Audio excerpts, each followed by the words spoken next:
আসসালামু আলাইকুম ওয়া রাহমাতুল্লাহি ওয়া বারাকাতুহু। সম্মানিত মুসলিমবৃন্দ, আল্লাহ রাব্বুল আলামিনের দরবারে অসংখ্য শুকরিয়া যে আল্লাহ রাব্বুল আলামিন আমাদেরকে এই সংকটময় সময় যে আল্লাহর বিধানগুলো আদায় করার জন্য মসজিদে আসার পরিবেশ আল্লাহ আমাদেরকে করে দিয়েছেন। আমরা আসতে পারছি, এর জন্য আল্লাহর কাছে শুকরিয়া আদায় করি। বর্তমান সময়টা সারা পৃথিবীর জন্য একটি সংকটময় সময়। পৃথিবীর সমস্ত শক্তি, পৃথিবীর সমস্ত ডাক্তার, পৃথিবীর সমস্ত বিজ্ঞানী, পৃথিবীর সমস্ত গবেষক আজকে সব স্তব্ধ হয়ে গিয়েছে, বাকরুদ্ধ হয়ে গিয়েছে। তারা কোনো সিদ্ধান্ত দিয়ে সেই সিদ্ধান্তের উপর তারা অনড় থাকতে পারছে না। প্রতিনিয়ত সিদ্ধান্ত তারা চেঞ্জ করছে, এক এক সময় এক এক বক্তব্য তারা দিচ্ছে। ছোট্ট একটি ক্ষুদ্র ভাইরাস যার শক্তির সামনে আজকে সারা পৃথিবী পরাজিত। সারা পৃথিবীর শক্তি, মহাশক্তি, পৃথিবীর সকল ডাক্তার, পৃথিবীর সকল বৈজ্ঞানিক, পৃথিবীর সকল ক্ষমতা সব পরাজিত একটি ছোট্ট একটি ক্ষুদ্র ভাইরাস, যা মানুষের চোখে সরাসরি দেখা যায় না, সেই ভাইরাসের সামনে।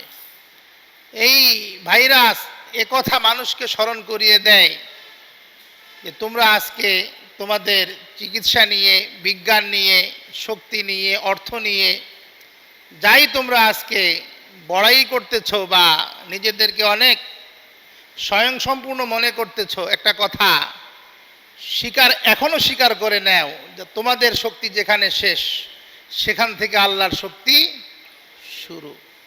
তোমাদের গবেষণা যেখানে শেষ, সেখান থেকে আল্লাহর কুদরত শুরু। তোমাদের বিজ্ঞান যেখানে আত্মসমর্পণ করে, সেখান থেকে আল্লাহর বিজ্ঞান শুরু হয়। এই মেসেজ, এই বার্তা সারা পৃথিবীবাসীকে দিয়ে যাচ্ছে। এখান থেকে মানুষকে শিক্ষা নেওয়া উচিত, এখান থেকে মুসলিমকে শিক্ষা নেওয়া উচিত, এখান থেকে মুমিনকে শিক্ষা নেওয়া উচিত। এবং আল্লাহ রাব্বুল আলামিন তার এই পৃথিবীটাকে আল্লাহ রাব্বুল আলামিন নিজ কুদরতে সাজিয়েছেন, কিন্তু এই পৃথিবী ব্যবহার করছেন মানুষ নামে এক জাতি, যার যার ইচ্ছা মতো সে ব্যবহার করতেছে। মানুষ ভাবেই না যে স্রষ্টা, যে সৃষ্টিকর্তা, যে আল্লাহ আমাকে সৃষ্টি করেছেন, তার নির্ধারিত বিধিবিধানের মতোই আমাকে পৃথিবীতে চলতে হবে, এই বিশ্বাস থেকে মানুষ দূরে সরে গিয়েছে। নিজে চলার জন্য নিজে বিধান তৈরি করতেছে। আল্লাহ রাব্বুল আলামিন এজন্য বিভিন্ন সময় মানুষকে সতর্ক করিয়ে দিচ্ছেন যে তোমরা এখনো ফিরে আসো আমার কাছে, এখনো তোমরা আমার প্রদত্ত নাজিলকৃত বিধানের আলোকে তোমার জীবনকে তুমি গড়ো, আমি তোমার পরিবেশকে আমি সুন্দর করে দিব, আমি আযাবকে আমি উঠিয়ে নিই। গত জুমায় আপনাদের সামনে আলোচনা করেছিলাম যে আসলে এই মহামারী, বৈশ্বিক মহামারী করোনা নামে যেটা আজকে ছড়িয়ে আছে, সেই মহামারী এটা স্বাভাবিক, সারা পৃথিবীর জন্য একটা ভয়াবহ অবস্থা। পৃথিবীর অর্থনৈতিক চাকাকে বন্ধ করে দিয়েছে, পৃথিবীর মানুষের কষ্টকে বাড়িয়ে দিয়েছে, পৃথিবীর মানুষের সব কিছুকে অচল করে দিয়েছে। কিন্তু এ থেকেও ইমানদার ব্যক্তিদেরকে শিক্ষা গ্রহণ করতে হবে, ইমানদারদেরকে শিখতে হবে। ফায়াতাবিরু ইয়া উলিল আবসার, আল্লাহ বলেন যে হে জ্ঞানীরা, তোমরা আমার পৃথিবীর থেকে তোমরা শিক্ষা গ্রহণ করো। আমি বিভিন্ন জাতিকে শাস্তি দিয়েছি, তা থেকে শিক্ষা গ্রহণ করো। বিভিন্ন সময় আযাব, বালা, মহামারী আসে, তা থেকে শিক্ষা গ্রহণ করো। তো আমাদেরও এই মহামারী থেকে শিক্ষা গ্রহণ করতে হবে, এটা আমাদের একটা ঈমানি দায়িত্ব, আল্লাহর নির্দেশ। গত জুমায় আমি আলোচনা করেছিলাম কি কি শিক্ষা আমরা গ্রহণ করেছি। আমি এই জুমায় আলোচনা করব আপনাদের সামনে যে আজকে এই মহামারী থেকে আমরা, এই মহামারীর ভয়াবহতার মধ্যেও আজকে অনেক বিষয় আমরা অনেক ভালো কিছু লাভ করেছি। এই মহামারীর মধ্য থেকেও অনেক ভালো কিছু লাভ করেছি। সে কি কি ভালো আমরা লাভ করলাম, এটা আমাদের এখান থেকে জানা উচিত, বোঝা উচিত। কারণ মুমিন সবসময় আল্লাহ রাব্বুল আলামিনের সকল বিষয়ের সামনে, ভালো হোক আর মন্দ হোক, সে আত্মসমর্পণ করবে, এটি তার বিশ্বাস। এবং যখন বিপদ আসবে তখন সে সবর করবে, আর যখন আল্লাহর পক্ষ থেকে নেয়ামত আসবে তখন সে শুকর করবে। এই করোনা একটা মহামারী, বিপদ, এই বিপদে আমরা সবর করব। আর এই বিপদ থেকে আমাদের অনেক কিছু শিখার আছে। আর এই মহামারী আমাদেরকে অনেক কিছু শিক্ষা দিয়ে গিয়েছে, এই মহামারী আমাদেরকে অনেক কিছু উপহারও দিয়েছে। তা আমি কয়েকটা পয়েন্ট আপনাদের সামনে উপস্থাপন করব যে আমরা কি মহামারী থেকে, এই মহামারী, এই কষ্টের মধ্যে আমরা কি ভালো পেলাম। এইটা হলো আমার আজকে আলোচনার বিষয়। এই মহামারীর মধ্যে, এই দুর্যোগের মধ্যে কি ভালো পেলাম, একটু গবেষণা করলে আপনি অনেক কিছু খুঁজে পাবেন। আমি যেটুকু পেয়েছি আপনাদের সামনে উপস্থাপন করছি। আমি 5টা পয়েন্টে আমি আপনাদের সামনে আলোচনা করব আজকে। 1 নম্বর, সারা বিশ্বকে মহামারী একটা উপহার দিয়েছে। মহামারী সমাজকে কিছু উপহার দিয়েছে, পারিবারিক জীবনের মধ্যে কিছু উপহার বা শিক্ষা দিয়েছে। এই মহামারী করোনা মানুষের ব্যক্তি জীবনের মধ্যে কিছু শিক্ষা বা উপহার দিয়েছে। আর সর্বশেষ, এই মহামারী থেকে আমরা সব কিছু শিখে আমাদের করণীয়টা কি আমরা করব। 1 নম্বর বিষয়, এই বিশ্বকে মহামারী কি উপহার দিল। আল্লাহ রাব্বুল আলামিন বিশ্বকে সৃষ্টি করেছেন মানুষের কল্যাণের জন্য। এই বিশ্বের মধ্যে, মহাবিশ্বের মধ্যে মানুষ বসবাস করে আল্লাহর হুকুমকে মানবে, এটাই ছিল কি আল্লাহর ইচ্ছা। যেহেতু আল্লাহ কোরআনে কারিমে বলেছেন, ওমা খালাকতুল জিন্না ওয়াল ইনসা ইল্লা লিয়াবুদুন, পৃথিবীতে আমি মানুষ এবং জিন জাতিকে সৃষ্টি করেছি, তারা পৃথিবীর সব কিছুকে ভোগ করবে, সব কিছুকে ভোগ করে ব্যবহার করে তারা এক আল্লাহর ইবাদত করবে। এটাই ছিল আল্লাহ রাব্বুল আলামিনের মানুষ সৃষ্টির পিছনে একটি উদ্দেশ্য। এই পৃথিবীটাকে মানুষ, পৃথিবীর প্রাকৃতিক সম্পদকে মানুষ নিজের ইচ্ছা মতো ব্যবহার করতেছে। ব্যবহার করতে গিয়ে এই পৃথিবীর উপর বিশাল একটা জলবায়ু পরিবর্তনের প্রভাব পড়েছে। যে জলবায়ু পরিবর্তনের প্রভাবে পৃথিবীর যে একটা উষ্ণতা আছে, এটা স্বাভাবিক অবস্থার চেয়ে অনেক অনেক মাত্রায় বেড়ে গিয়েছে। যার ফলে মাঝে মধ্যে দেখা যায় ক্ষতিগ্রস্ত দেশগুলো উন্নত দেশের কাছে জলবায়ু পরিবর্তনের ফলে তার ক্ষতিপূরণের দাবিও জানিয়ে আসছে। এই জলবায়ু পরিবর্তনের ক্ষেত্রে একমাত্র বিজ্ঞানীরা মানুষকেই দায়ী করে। কারণ মানুষ আল্লাহর প্রাকৃতিক সম্পদকে ইচ্ছা মতো ব্যবহার করতেছে। আর এই জলবায়ু পরিবর্তনের পিছনে সবচেয়ে বড় যে সমস্ত সমস্যাগুলো ছিল, যে কারণে এই জলবায়ুগুলো পরিবর্তন হয়েছে, এই পৃথিবীর আকাশে লক্ষ লক্ষ বিমান উঠতেছে, সে বিমান থেকে যে ধোঁয়া বের হচ্ছে, এবং এই সারা পৃথিবীতে কোটি কোটি মোটরযান গাড়ি চলতেছে। এই পৃথিবীতে গণপরিবহন, মোটরযান, বিমান, নৌযান, এই সকল এত ব্যাপক হারে এগুলো চলছে, এবং এগুলো থেকে যে পরিমাণ কালো ধোঁয়া বলেন আর আপনার গ্রিন হাউস গ্যাস বলেন, যাই নিঃসরণ হচ্ছে, এর ফলে বাতাসের মধ্যে এগুলো সব ছড়িয়ে ছিটিয়ে এগুলোর ওজনের কারণে পৃথিবীর উষ্ণতা অনেক বেড়ে গিয়েছে। যার ফলে একটা বৈশ্বিক পরিবর্তন পৃথিবীর মধ্যে আসছে। আর এর প্রভাব গিয়ে পড়েছে পৃথিবীর বনাঞ্চলের মধ্যে, প্রভাব পড়েছে সমুদ্রের মধ্যে। যার ফলে সামুদ্রিক প্রাণীগুলো, বনাঞ্চলের প্রাণীগুলোও কিন্তু আজকে এই জলবায়ু পরিবর্তনে, পৃথিবীর উষ্ণতার কারণে তারাও আজকে মহা ক্ষতিগ্রস্ত। এই যে একটা ক্ষতি, এই ক্ষতি থেকে বেরিয়ে আসার কোনো উপায় পৃথিবীর ছিল না, দিন দিন বাড়তে ছিল। কিন্তু দীর্ঘ 2.5 মাস বলেন, 3 মাস বলেন বা 2 মাস বলেন, একটানা সারা পৃথিবীর সব কিছু বন্ধ। আকাশপথ, নৌপথ এবং কি স্থলপথ সব বন্ধ। যে পরিমাণ গাড়ি বা চলাফেরা করছে তা উল্লেখযোগ্য নয়। যার ফলে এইগুলো থেকে যে সকল কালো ধোঁয়া, গ্রিন হাউস গ্যাস যাই নির্গমন বা নিঃসরণ হতো, এর ফলে যেই সমস্যাগুলো হতো, এ থেকে আস্তে আস্তে আস্তে আস্তে পৃথিবীর আবহাওয়াটা পরিবর্তন হয়ে আসছে।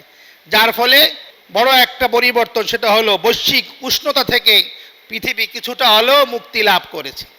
বনের পশুরা, বনের পাখিরা, সাগরের মাছ, সাগরের প্রাণীরা একটু শান্তিতে বসবাস করতেছে, এবং আমরাও একটা স্বচ্ছ একটা অক্সিজেন আমরা এখন পাচ্ছি। আমাদের যে সকল স্বাস্থ্যগত উপকারিতা রয়েছে অক্সিজেনের মধ্যে, সেগুলো আমরা আজকে পরিষ্কার পরিচ্ছন্ন পাচ্ছি।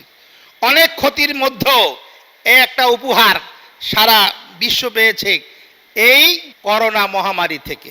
এর জন্য এক কথায় বলা যায় যে জলবায়ু পরিবর্তনের ফলে বৈশ্বিক যে উষ্ণতা থেকে বিশ্ব কিছুটা হলেও মুক্তি লাভ করেছে। এটাও একটা আল্লাহর নেয়ামত। পৃথিবীর পক্ষে সম্ভব ছিল না সারা পৃথিবীকে এভাবে একসাথে ব্লক করে দেয়া, এটা কেউ মানত।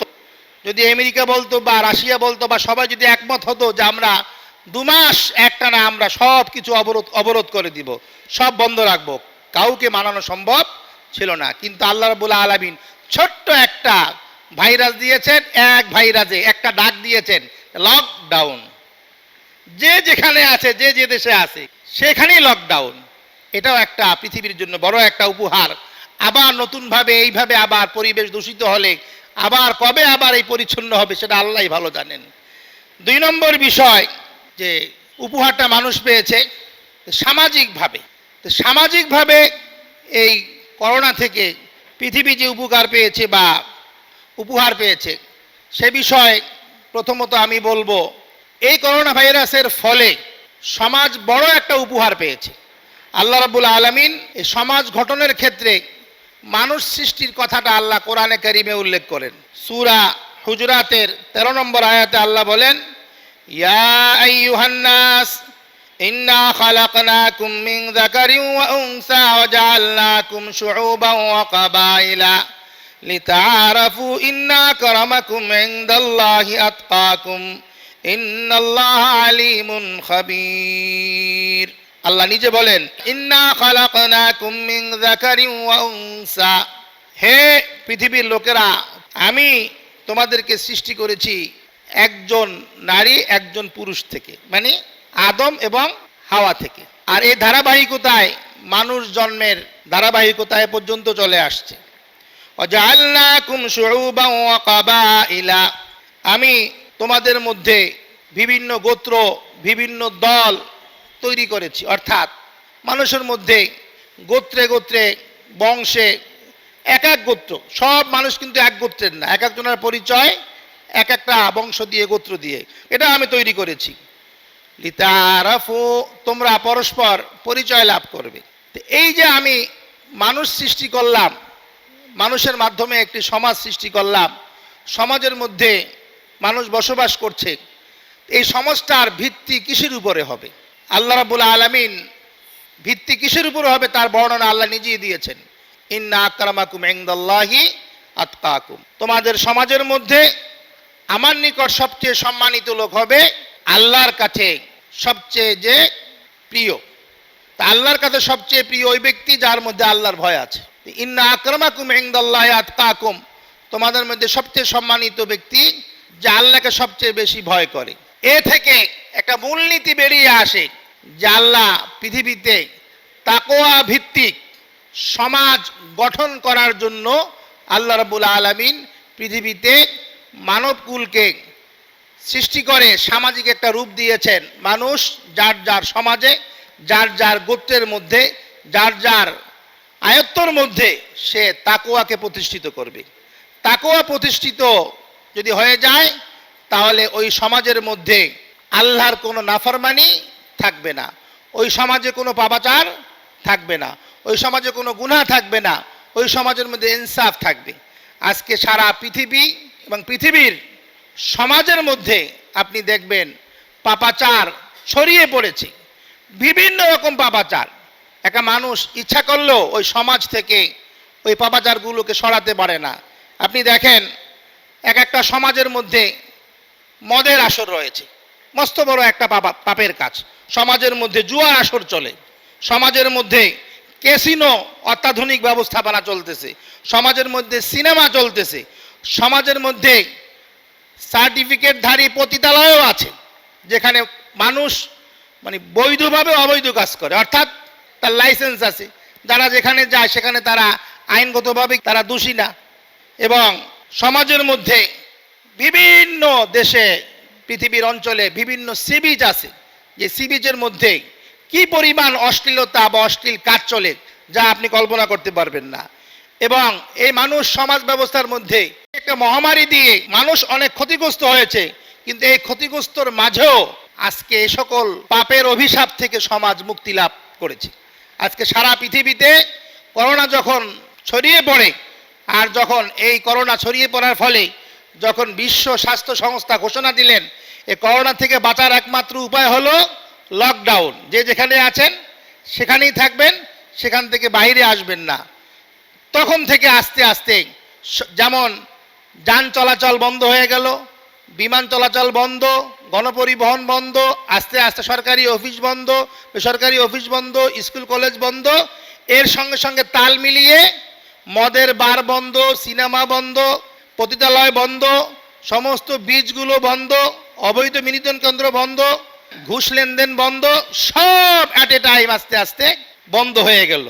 তা আপনি যদি একটু নিগুড় চিন্তা করেন যে আসলে এই বন্ধের ফলে সমাজ, আল্লাহ যে জিনিস চেয়েছিলেন যে একটি তাকওয়া ভিত্তিক সমাজ, এটা মানুষ বাধ্য হয়ে হলো আজকে এই পাপাচার থেকে সরিয়ে আসছে। এখন এই পাপের পরিবেশ এখন পর্যন্ত শুরু আর হয় নাই, এখন পর্যন্ত মানুষ পাপ মুক্ত একটা পরিবেশের মধ্যে আছে। এটা একটা আল্লাহর বড় নেয়ামত। সমাজ থেকে এগুলো সরে পড়েছে। আল্লাহ রাব্বুল আলামিন প্রতিটি সমাজকে সংশোধন করার জন্য, সমাজকে পাপাচার থেকে মুক্ত রাখার জন্য একটাই তিনি রুল দিয়েছেন। সে রুল হলো তাকওয়া ভিত্তিক সমাজ ব্যবস্থা। যে সমাজের মধ্যে প্রতিটা মানুষে, প্রতিটা ঘরে আল্লাহর ভয় থাকবে আর আল্লাহর আযাবকে ভয় করবে, আল্লাহর বিধানকে পালন করবে, তাহলেই মানুষের পক্ষে সুন্দর সমাজ গঠন করা সম্ভব। আর মানুষ যখন পাপাচারে লিপ্ত হবে তখন আল্লাহ রাব্বুল আলামিন অসন্তুষ্ট হয়ে যান। অসন্তুষ্ট হয়ে তিনি তখন আল্লাহর পক্ষ থেকে বিভিন্ন প্রকারের বিপদ বা বালা মুসিবত তিনি দিয়ে থাকেন। এজন্য কোরআনে কারীমে আল্লাহ নিজে বলেন, যাহারাল ফাসাদু ফিল বাররি ওয়াল বাহর বিমা কাসাবাত আইদিন নাস। পৃথিবীর জল এবং স্থলের মধ্যে যত বিপর্যয় আসছে, সেটা সামুদ্রিক বিপর্যয় হোক আর স্থলভাগে ঝড় হাওয়া হোক, মহামারী হোক, যাই হোক না কেন, সমস্ত এই বিপর্যয়গুলো জল স্থলের, এজন্য মানুষ দায়ী। মানুষের কৃতকর্মের ফলে এগুলো হয়ে থাকে। তো যে পরিবার মানুষ পাপাচার করে, আল্লাহ ওই পরিবার শাস্তি মানুষকে দেন না। আল্লাহ নিজে বলেন, লিউযিকাহুম বাদাল্লাযী আমিলু, তারা যা করে থাকে পাপাচার, তার আংশিক তাদেরকে আমি শাস্তি দিয়ে থাকি। সূরা আর রুমের আয়াত নম্বর 41-এ আল্লাহ এটা বলে থাকেন। আর হাদিসের মধ্যে আল্লাহ রাসূল সাল্লাল্লাহু আলাইহি সাল্লাম তিনি এই উম্মতকে সতর্ক করে দিয়ে লম্বা একটা হাদিস বর্ণনা করেন। হাদিসটি ইবনে মাজাহ হাদিস নম্বর 4019, হাদিসটি সহিহ। এই হাদিসের মধ্যে রাসূল সাল্লাল্লাহু আলাইহি সাল্লাম তিনি উম্মতকে সতর্ক করে দিয়ে 5টি উপদেশ দান করেন। কয়টি? 5টি। আল্লাহ রাসূল সাল্লাল্লাহু আলাইহি সাল্লাম একদিন মুহাজির সাহাবীদেরকে সম্বোধন করে বলেন যে, ইয়া মাআশারাল মুহাজিরিন, খামসুন ইযা বুতুলিতুম বিহিন্না ওয়া আউযু বিল্লাহি আন তুদরিকুহুন্না। 5টা অবস্থা, যে 5 অবস্থায় যখন তোমরা লিপ্ত হবে, আমি আল্লাহর কাছে পানা চাই যাতে তোমরা 5টি অবস্থায় লিপ্ত না হও। তাহলে কি হবে?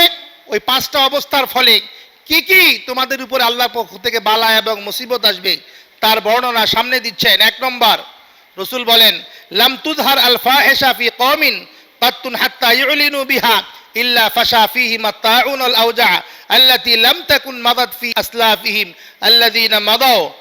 1 নম্বর, যখন কোন সম্প্রদায়ের মধ্যে অশ্লীলতা প্রকাশ্যে বিস্তার লাভ করে, পাপ মানুষ যখন গোপনে করে, আযাবও আসে ব্যক্তিকেন্দ্রিক। যখন সমাজের মধ্যে পাপ ওপেনে চলে, আল্লাহর আযাবও আসে সামাজিকভাবে। যখন সারা পৃথিবীতে পাপ ছড়িয়ে পড়ে, পাপও কি শাস্তি ওইভাবে ব্যাপকতা লাভ করে। রাসূল বলেন, যখন অশ্লীলতা যখন প্রকাশ্যে ছড়িয়ে পড়বে, তখন তোমাদের উপরে যে বিপদটা আসবে তা হলো ফাশা ফীহিম আত-তাউন ওয়াল আওজা। 1 নম্বর, মহামারী তোমাদের মধ্যে ছড়িয়ে পড়বে। বাস্তব কি বাস্তব না বলেন? 2 নম্বর, আল আওজা, অভাব ছড়িয়ে পড়বে। আজকে দেখেন সারা পৃথিবী মহামারীতে আক্রান্ত, সারা পৃথিবীর অর্থনৈতিক চাকা ঘুরে গিয়েছে। অভাবে অনাহারে আজকে মানুষ জীবনযাপন করতেছে। 2 নম্বর বিষয়, ওয়ালাম ইউনকাসুল মিকিয়াল ওয়াল মিজান ইল্লা উখিযু বিসসিনিন ওয়া শিদ্দাতিল মাউনা ওয়া জাওরিস সুলতানি আলাইহিম। 2 নম্বর, রাসূল বলেন 2য় নম্বরে, যখন মানুষ মাপের মধ্যে কম বেশি করা শুরু করবে। মাপের মধ্যে কম বেশি করার অর্থটা হলো শুধু ব্যবসায়ীরা কেনা বেচায় যে কম বেশি করবে তা না, যার যেখানে দায়িত্ব সেখানে দায়িত্ব পালনে সেটুকু থেকে সে কম করবে, আর যেটুকু সে পাবে না তার চেয়ে সে বেশি নিবে। তাতে ব্যবসায়িক হোক আর ঠিকাদারি হোক আর কর্মচারী হোক কর্মজীবী হোক, যার যেখানে দায়িত্ব। রসুল একটাকে উদাহরণ দিয়েছেন যে তোমরা যখন মাপের মধ্যে কম বেশি করবে তখন তোমাদের মধ্যে যে বিপর্যয় বা যে বিপদ বা যে বালা আসবে, তিনটা বালা তোমাদের মধ্যে আসবে। এক নম্বর হলো উখিযু বিসসিনিন ওয়া শিদ্দাতিল মাউনা ওয়া জাওরিস সুলতান, দুর্ভিক্ষ দেখা দিবে, এক নম্বর শাস্তি। দুই নম্বর শাস্তি হবে, দুই নম্বর বিপদ হবে মাউনা, বাজারে সব জিনিসের মূল্য বেড়ে যাবে। তিন নম্বর, শাসকের পক্ষ থেকে জুলুম বেড়ে যাবে, অর্থাৎ জালেম শাসক চাপিয়ে দিবেন, জালেমের পক্ষ থেকে জুলুম শুরু হয়ে যাবে। আজকে বিভিন্ন দেশের মধ্যে দেখেন এই অভাবের মধ্যে, সৌদি আরবের কথাই বলবো, যেখানে এই আপনার বর্তমান সময় অভাবের মধ্যে দেখেন তাদের অবস্থা, তারা ট্যাক্স বাড়াইয়া দিছে। আগে ছিল 5%, এখন করছে 15%। তিন নম্বর বিষয় রসুল বলেছেন ওয়ালাম ইউমনাউ যাকাতা আমওয়ালিহিম ইল্লা মুনিউ আল কাতারা মিনাস সামাই, যখন মানুষ যাকাত দেয়া বন্ধ করে দিবে তখন আসমান থেকে বৃষ্টি বন্ধ হয়ে যাবে। যখন আসমান থেকে বৃষ্টি বন্ধ হয়ে যাবে তখন পৃথিবীতে অনেক অনেক বিপদ চলে আসবে, অভাব অনটন চলে আসবে। এখন প্রশ্ন করতে পারেন তো বৃষ্টি তো বন্ধ হয় না। রসুল উত্তর দিয়েছেন ওয়ালাউলাল বাহাইম লাম ইউমতিরু, যদি পৃথিবীতে আল্লাহ এই নিষ্পাপ প্রাণীগুলো না রাখতেন তাহলে ঠিকই আল্লাহ বৃষ্টি বন্ধ করে দিতেন। যার ফলে নিষ্পাপ প্রাণীগুলো থাকার কারণে, পশু পাখি থাকার কারণে আল্লাহ বৃষ্টি বন্ধ করেন নাই। চার নম্বর ওয়ালাম ইউনকাসু আহাদাল্লাহি ওয়া আহাদা রাসূলিহি ইল্লা সাল্লাতাল্লাহু আলাইহিম আদুওয়ান মিন গায়রিহিম ফাআখাযু বা'দা মা ফি আইদিহিম। চার নম্বর রসুল বলেন যখন মানুষ আল্লাহর সঙ্গে প্রতিশ্রুত ওয়াদা, রসুলের সঙ্গে প্রতিশ্রুত ওয়াদা যা মানুষ করেছিল, অর্থাৎ একজন মুমিন আল্লাহর সঙ্গে ওয়াদা করেছিল যে আল্লাহর বিধানগুলোকে সব সে মানবে। একজন মুমিন তার রসুলের সঙ্গে ওয়াদা ছিল রসুলের সমস্ত কথাগুলোকে সে পালন করবে। যখন আল্লাহ রসুলের সাথে প্রতিশ্রুত ওয়াদাগুলো যখন তারা ভেঙে ফেলবে বা এগুলো পালন করবে না, তখন আল্লাহর পক্ষ থেকে শাস্তি আসবে যে আল্লাহ রাব্বুল আলামিন তাদের উপর অমুসলিমদেরকে চাপিয়ে দিবেন। কাদেরকে? অমুসলিম। সেই অমুসলিমরা তাদের সম্পদগুলো লুটপাট করে নিয়ে যাবে। আপনি মিলিয়ে দেখেন পৃথিবীর অবস্থা, যে মধ্যপ্রাচ্যের অবস্থাটা এখন কি দেখেন। তারা বিলাসিতায় মগ্ন হয়ে আল্লাহর বিধান থেকে সরে আসছে। আর আজকে আমেরিকা, রাশিয়া বলেন, সব আজকে মধ্যপ্রাচ্যের সম্পদগুলো লুটপাট করে নিয়ে যাচ্ছে। 5 নম্বর ওমা লাম তাহকুম আইম্মাতুহুম বিকিতাবিল্লাহি ওয়া ইয়াতাখায়্যারু মিম্মা আনজালাল্লাহ ইল্লা জাআলাল্লাহু বাসাহুম বাইনাহুম। রসুল বলেন যখন মানুষ আল্লাহ রসুলের বিধানের আলোকে তারা বিচার ব্যবস্থা পরিচালনা করবে না, যখন মানুষ আল্লাহ রসুলের বিধানের আলোকে বিচার ব্যবস্থা করবে না, নিজেদের তৈরি আইনে বিচার ব্যবস্থা করবে, তখন আল্লাহর পক্ষ থেকে যে বিপদটা আসবে সেটা হলো যে আল্লাহ রাব্বুল আলামিন ওই জাতির মধ্যে, ওই কওমের মধ্যে বাআস ছড়িয়ে দিবেন। বাআসের ব্যাখ্যা হলো তিনটা, অর্থ তিনটা। শিকাক, আদাওয়া, তানাফুর, মতবিরোধ ছড়িয়ে পড়বে। 1 নম্বর শিকাক, কেউ কাউকে মানতে চাবে না। 2 নম্বর হলো শত্রুতা ছড়িয়ে পড়বে। 3 নম্বর প্রতিহিংসা ছড়িয়ে পড়বে।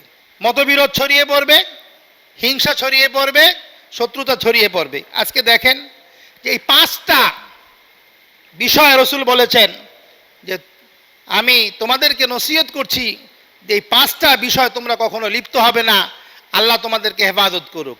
আজকে সারা পৃথিবীতে এই সমাজের মধ্যে যত অশান্তি, যত মুসিবত, যাই কিছু আপনি দেখতে পাচ্ছেন, এর পিছনে মানুষ নিজেরাই দায়ী। নিজেদের সকল অপকর্মের কারণে আজকে সারা পৃথিবীতে আল্লাহর পক্ষ থেকে বালা এবং মুসিবত ছড়িয়ে আসছে। হাদিসের মধ্যে শুনতে পেলেন যে অশ্লীলতা ব্যাপক আকারে ছড়িয়ে পড়েছে। 2 নম্বর, মানুষ সে ব্যবসা করুক আর ঠিকাদারি করুক এবার চাকরি করুক, সে তার উপর অর্পিত আমানতকে সে রক্ষা করছে না, সে নিতে চায় বেশি, দিতে চায় কম। 3 নম্বর, মানুষ তার যাকাতকে সঠিকভাবে আদায় করতেছে না। 4 নম্বর, মানুষ আল্লাহ রসুলের সঙ্গে প্রতিশ্রুত ওয়াদাকে পূরণ করছে না। 5 নম্বর, মানুষ আল্লাহ রসুলের বিধানের আলোকে নিজের জীবনকে পরিচালনা করছে না। এই অপরাধের কারণেই আজকে সারা পৃথিবীতে শাস্তি। এই জন্য একটা সমাজ, তাকওয়া ভিত্তিক সমাজ হওয়ার জন্য এই সকল পাপাচারকে বন্ধ রাখতে হবে। এই করোনা এর ফলে আজকে কিছুটা হলেও পাপাচার মুক্ত সমাজ আমরা আজকে লাভ করেছি। পাপ থেকে কিছুটা হলেও সমাজ এখন মুক্তি পাচ্ছে। তা আল্লাহর কাছে আমরা দোয়া করি যাতে সামাজিক এই পাপগুলো যেন নতুনভাবে আর ছড়িয়ে না যায়। 3 নম্বর যে বিষয়টা, যে পরিবার এই করোনা থেকে কি শিখতে লাভ করেছে বা কি উপহার পেয়েছে, আমি বলবো পরিবার সমাজের জন্য বড় একটা ভূমিকা রাখে। একটা পরিবার যদি ভালো হয়, একটা সমাজ ভালো হবে, সমাজ ভালো হলে রাষ্ট্র ভালো হবে। তো তাকওয়া ভিত্তিক রাষ্ট্র হওয়ার জন্য তাকওয়া ভিত্তিক সমাজ দরকার, তাকওয়া ভিত্তিক সমাজের জন্য তাকওয়া ভিত্তিক পরিবার দরকার, তাকওয়া ভিত্তিক পরিবার জন্য তাকওয়া ওয়ালা ব্যক্তি দরকার। কি বলেন, তাই না? ধারাবাহিকতা। তাকওয়া ভিত্তিক পরিবার, একটা পরিবার আল্লাহওয়ালা পরিবার যদি হয়ে যায়, একটা সমাজও আল্লাহওয়ালা সমাজ হবে।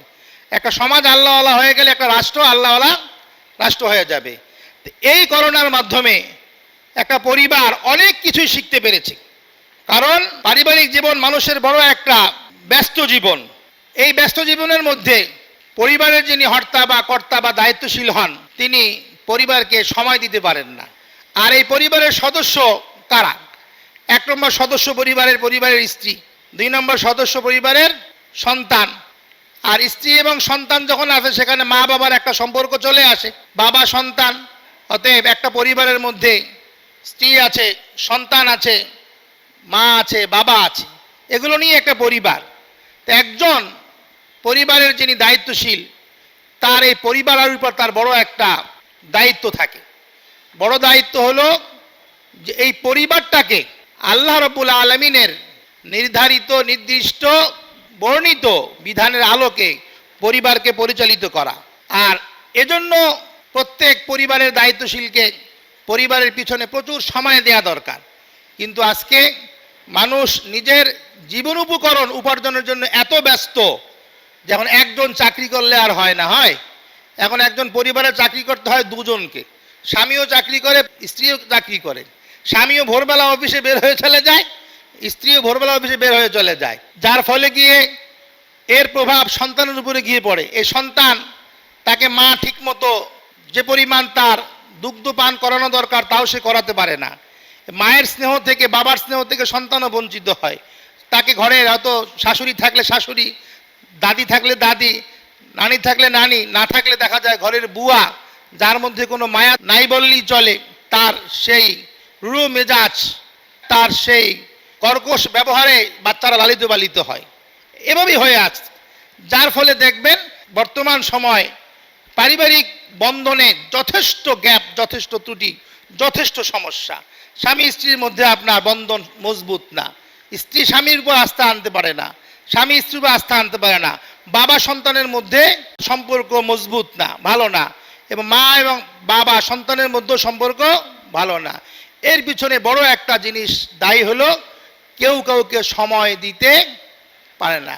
যদি আজকে স্বামী স্ত্রীকে সময় দিত, তাহলে স্ত্রীর চাহিদাগুলো সে বুঝতে পারত, আর স্ত্রীও স্বামীকে পেয়ে সে তার জীবনের যে আনন্দটা ছিল তার আনন্দ পূরণ হতো।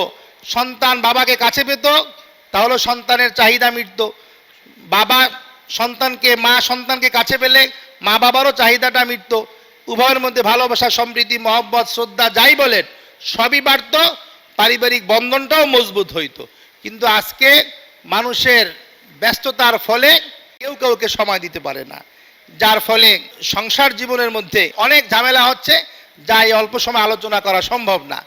এই জন্য এই বর্তমান 2 মাস বা 2.5 মাস, যে লোকটা মনে করেছে যে এই 2.5 মাস বা 2 মাস সময়টা আমার পরিবারটাকে সুন্দরভাবে গঠন করার, আমার সন্তানকে সুন্দরভাবে গঠন করার, আমার মা বাবার সাথে আমার সম্পর্কটাকে আরও মজবুত করার বড় একটা সুযোগ এই সময়ের মধ্যে মানুষ পেয়েছে। যারা সময়টাকে কাজে লাগিয়েছেন তারা অত্যন্ত অত্যন্ত উপকৃত হয়েছেন। এজন্য আমি যে কথা বলতেছিলাম, পরিবারকে যে উপহার দিয়েছে 1 নম্বর যে তাকওয়া ভিত্তিক পরিবার, অর্থাৎ পাপাচার মুক্ত পরিবার গঠনের একটা সুবর্ণ সুযোগ ছিল এ 2 মাস বা 2.5 মাস। ইচ্ছা করলে একটা ব্যক্তি এটা করতে পারছে, এবং পারিবারিক বন্ধনটাকে দৃঢ় করার সময় ছিল এই 2.5 মাস বা 2 মাস। সন্তানদের নিবিড় পর্যবেক্ষণ করা এবং পিতা ও মাতা সন্তানের মধ্যে দূরত্ব দূরীকরণ করা, সন্তানকে আদর্শ শিক্ষা দান করা, উত্তম চরিত্র গঠনে সন্তানকে সহযোগিতা করা, এই সবগুলো করার একটা সুযোগ ছিল। এবং আরেকটা বিষয় হলো মা এবং বাবার সান্নিধ্যে থেকে নিজেকে জান্নাতবাসী করার একটা সুযোগ। এই 2 মাস বা 2.5 মাস বা 3 মাস সময় পেয়ে একটা লোক ইচ্ছা করলে এটা সে করতে পেরেছে। এটাই বড় একটা পারিবারিক উপহার। আল্লাহ রাব্বুল আলামিন পরিবার গঠনের ক্ষেত্রে কোরআনে কারিমে স্ত্রীদের সম্পর্কে একটি আয়াত নাজিল করেন সূরাতুন রুমের 12 নম্বরে, এবং সন্তানদের সম্পর্কে একটি আয়াত বর্ণিত করেন সূরাতুন নাহাল 72 নম্বর আয়াতে, এবং মা বাবা সম্পর্কে একটি আয়াত নাজিল করেন সূরা আল আকাফের 15 নম্বর আয়াতে। সংক্ষেপে আয়াতের অর্থগুলো করি। আল্লাহ রাব্বুল আলামিন সূরাতুর রুমের মধ্যে বলেন, আমিন আয়াতি আন খালাকালাকুম মিন আনফুসিকুম আজওয়াজা, আল্লাহর একটি নিদর্শন, আল্লাহ তোমাদের জন্য একটি পরিবারের সদস্য, একটি স্বামী স্ত্রীর একটি বন্ধন আল্লাহ তৈরি করে দিয়েছেন।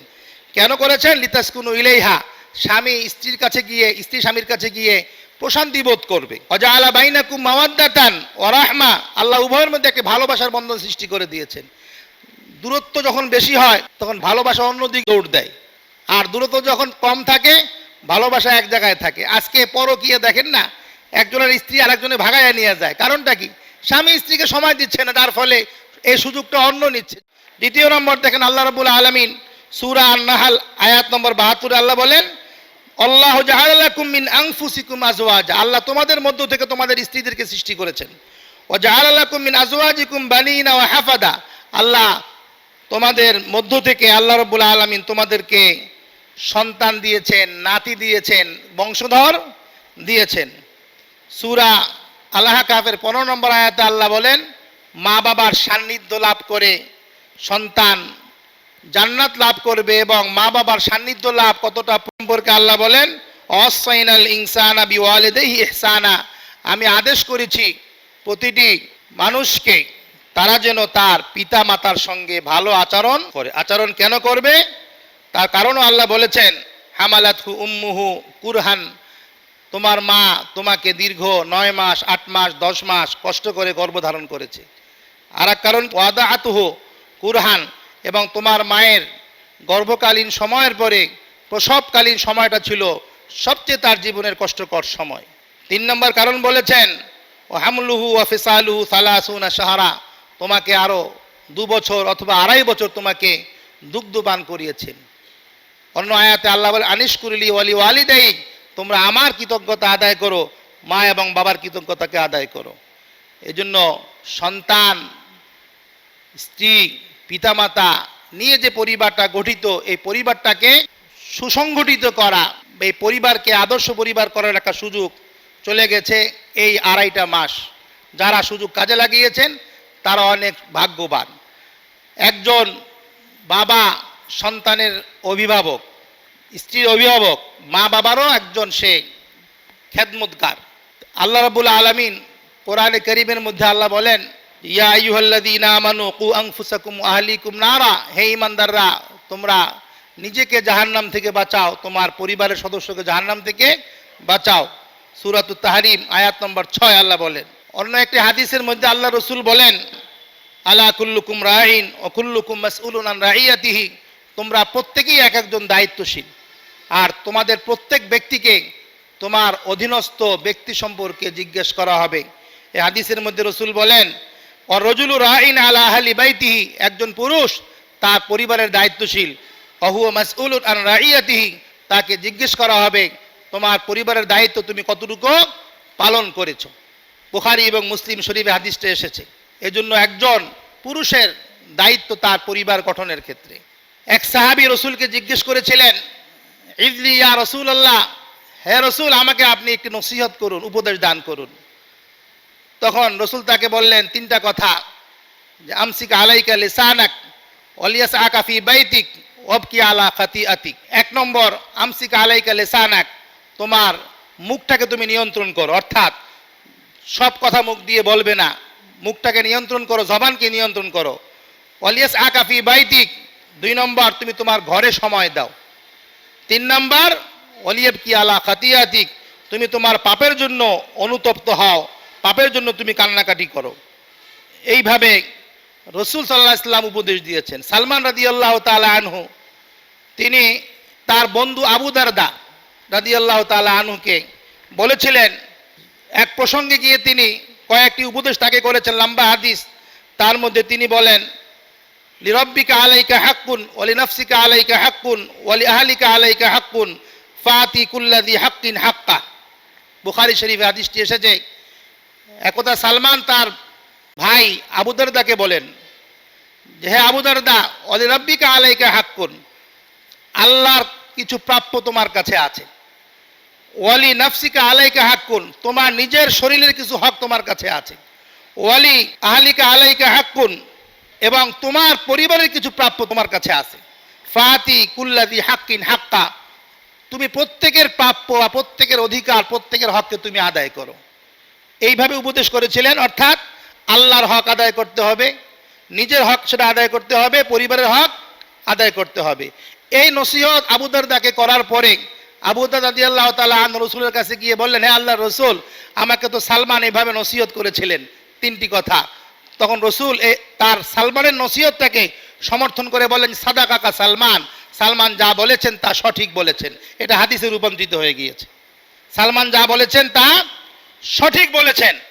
অতএব একজন বাবা তার অনেক দায়িত্ব, যে সকল বাবারা সে দায়িত্ববোধ উপলব্ধি করে এই লম্বা সময়টা কাজে লাগিয়েছেন, তিনি নিজেকে অনেক গর্বিত, সার্থক এবং সফল মনে করতে পারেন যে আজকে তিনি তার পরিবারটাকে তিনি সংগঠিত করতে পেরেছেন। আজকে দেখেন, ছেলেকে কন্ট্রোল করতে পারতেছে না, মেয়েকে কন্ট্রোল করতে পারতেছে না। ছেলে কোথায় যায় খবর নাই, মেয়ে কোথায় যায় খবর নাই, হয় না এমন অবস্থা? কিন্তু 2.5 মাস বের হইতে পারছে। এই 2.5 মাস তার জীবনটাকে পাল্টে দিতে পারছে বাবা চেষ্টা করলে। তার সন্তানকেও পারছে, তার মেয়েকেও পারছে, তার স্ত্রীকেও পারছে। এরপরে আসেন মা এবং বাবার ক্ষেত্রে। মা এবং বাবা এর জন্য আমরা অনেক পাগল, অনেক অনুতপ্ত, তাই না? অনেক অনুতপ্ত। কিন্তু প্রকৃতপক্ষে এই অনুতপ্তটা আমাদের প্রকাশ পায় যখন তারা দুনিয়ায় থাকে না। তখন যখন দুনিয়ায় থাকে তখন দেখা যায় অতটা আমরা গুরুত্ব দেই না। যখন চলে যায় তখন খুব আফসোস করি যে মা বাবা থাকলে অনেক কিছু করতাম। যারা মা বাবাকে জীবদ্দশায় পেয়েছেন, সময় দিতে পারেন না ব্যস্ততার কারণে, 2.5 মাস সময় পেয়েছেন। এই 2.5 মাস মা বাবার কাছে থেকে থেকে থেকে থেকে তাকে সন্তুষ্ট করতে পেরেছেন তার খেদমত করে, সে সবচেয়ে বড় সফল কাম ব্যক্তি। কারণ এই সুযোগ আবার জীবনে আসবে কিনা তা বড় সন্দেহের বিষয়।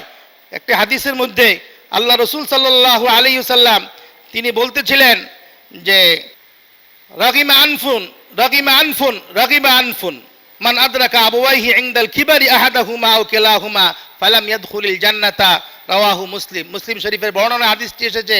বল, ওই ব্যক্তি ধ্বংস হোক, ওই ব্যক্তি ধ্বংস হোক, ওই ব্যক্তি ধ্বংস হোক যে তার মা এবং বাবাকে তার কাছে পেয়েও সে জান্নাত লাভ করতে পারলো না, সে ধ্বংস হয়ে যাবে।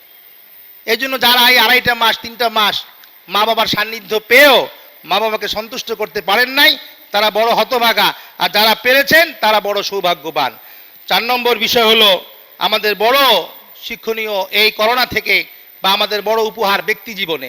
একটা ব্যক্তি নিজেকে পৃথিবীতে প্রতিষ্ঠিত করার জন্য উদাসীন ছিল যে আমার পৃথিবীতে আমাকে এস্টাবলিশড হইতে হবে, তাতে আমার আল্লাহর হুকুম মানি আর নাই মানি, পাপের কাজ করি আর নাই করি, আমার পয়সা দরকার, টাকা দরকার, বাড়ি দরকার, গাড়ি দরকার, নারী দরকার, ক্ষমতা দরকার, শক্তি দরকার।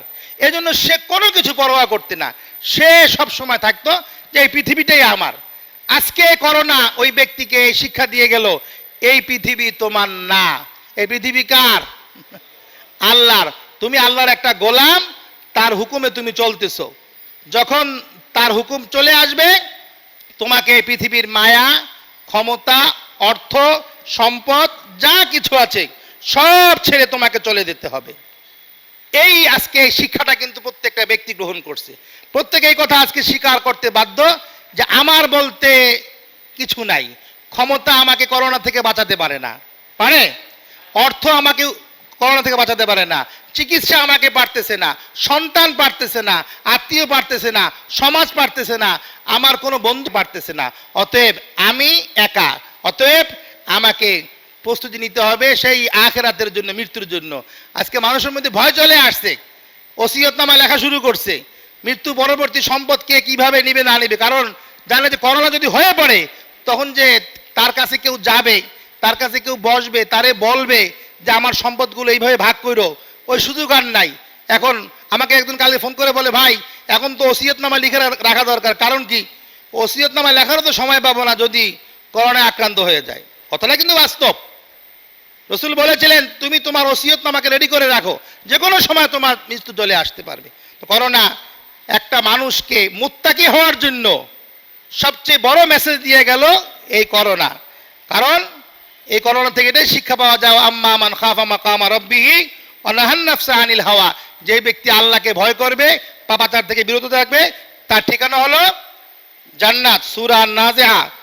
এই জন্য করোনা ব্যক্তি জীবনে বহু কিছু শিক্ষা দিয়েছেন। তার মধ্যে বড় শিক্ষা হলো এই দুনিয়া থাকার জায়গা না। করোনা শিক্ষা দিয়েছেন প্রকৃত ঈমান আল্লাহর উপরে আনতে হবে। করোনা শিক্ষা দিয়েছেন তাকদীরকে বিশ্বাস করতে হবে। করোনা শিক্ষা দিয়েছেন তাওয়াক্কুল করতে হবে আল্লাহর উপরে। করোনা শিক্ষা দিয়েছেন যে আল্লাহর হুকুম মেনে চলতে হবে। করোনা শিক্ষা দিয়েছেন নবীর সুন্নতগুলো পালন করতে হবে। হাত ধোয়া কার সুন্নত? নবীর সুন্নত। কি বলেন? হাঁচি দেওয়ার সময় হাঁচিকে আটকে রাখা কার সুন্নত? নবীর সুন্নত। কোনো এলাকা আক্রান্ত হলে এলাকা থেকে বের না হওয়া কার সুন্নত? হোম কোয়ারেন্টাইন কার সুন্নত? নবীর সুন্নত। আইসোলেশন কার সুন্নত? নবীর সুন্নত। একজন লোক করোনায় আক্রান্ত হলে তার জন্য সেবা করা কার সুন্নত? নবীর সুন্নত। নবীর সুন্নতগুলো শিক্ষা দিয়ে গিয়েছে করোনা। অতএব এই করোনা থেকে আমরা সর্বশেষ যে শিক্ষাটি গ্রহণ করব সে শিক্ষা হলো এই পৃথিবী আমার থাকার জায়গা না। পৃথিবী থেকে আমাকে বিদায় নিতে হবে। বিদায় নেওয়ার জন্য আমাকে তওবা করে দুনিয়া থেকে যেতে হবে। একটা বিষয় মনে রাখবেন, অন্য অন্য জাতি আল্লাহ রাব্বুল আলামিন বিভিন্ন অপরাধের কারণে শাস্তি দিয়ে তাদেরকে ধ্বংস করে দিয়েছেন, কিন্তু আল্লাহ রসুলের দোয়ার ফলে এই জাতিকে আল্লাহ রাব্বুল আলামিন একসঙ্গে শাস্তি দিয়ে ধ্বংস করবেন না, শাস্তি দিয়ে মেসেজ দিবেন তুমি ফিরে আসো। যার ফলে এই করোনাকালীন সময় মানুষ লম্বা একটা সময় পেয়েছে যে আমি নিজের সমস্ত পাপাচার থেকে তওবা করে নিজের জীবনের অধ্যায় থেকে পাপগুলো মুছে নিষ্পাপ হয়ে দুনিয়া থেকে আমি কিভাবে বিদায় নিব তার একটা সুযোগ দিয়েছেন, তওবা করার সুযোগ। এই 2.5 মাস তওবা করে একটা লোক ইচ্ছা করলে নিজের জীবনকে বদলে দিতে পারে। কারণ কোরআনে কারিমে আল্লাহ রাব্বুল আলামিন নিজে সারা পৃথিবীর মুমিনদেরকে সম্বোধন করে আল্লাহ বলেছেন যে হে ঈমানদাররা, তুবু ইলাল্লাহি জামিআ আইয়ুহাল মুমিনুন লাআল্লাকুম তুফলিহুন। হে ঈমানদাররা, তোমরা সকলে তওবা করো, সকলে তওবা করো, তোমরা সকলে তওবা করো, তাহলে তোমরা সফল কাম হবে। দ্বিতীয় নম্বর আয়াতে আল্লাহ আল্লাম ইয়াতু ফাউলাইকা হুমুজ জালিমুন, যারা তওবা করে না তারা হলেন জালেম, তারা হলেন জালেম, অপরাধী। এই জন্য আল্লাহ রসুল সাল্লাল্লাহু আলাইহি ওয়াসাল্লাম তিনি বলেছেন আত-তাইবু মিনাজ যামবি কামান লা যামবা লাহ, যে ব্যক্তি নিজের অপরাধ থেকে তওবা করেছে তার কোনো গুনাহ নাই। অতএব আমরা সর্বশেষ যে বিষয়টা আমরা আমাদের জীবনের সবচেয়ে বড় শিক্ষণীয় বিষয় যে আমরা তওবা করে নিজে প্রস্তুত হয়ে যাই, পরকালের জীবনের তৈরি করে ফেলি, যাতে গুনাহমুক্ত হয়ে পাপমুক্ত হয়ে আমরা এই দুনিয়া থেকে যেতে পারি। এই জন্য আল্লাহর কাছে সব সময় আমরা তওবা করি। আল্লাহ আমাদের সকলের তওবাকে কবুল করুক। আর যে শিক্ষাগুলো আমরা গ্রহণ করলাম এই শিক্ষাগুলো আমাদের জীবনের প্রতিটি স্তরে আল্লাহ বাস্তবায়ন করার তৌফিক দান করুক। আসসালামু আলাইকুম ওয়া রাহমাতুল্লাহি ওয়া বারাকাতুহু।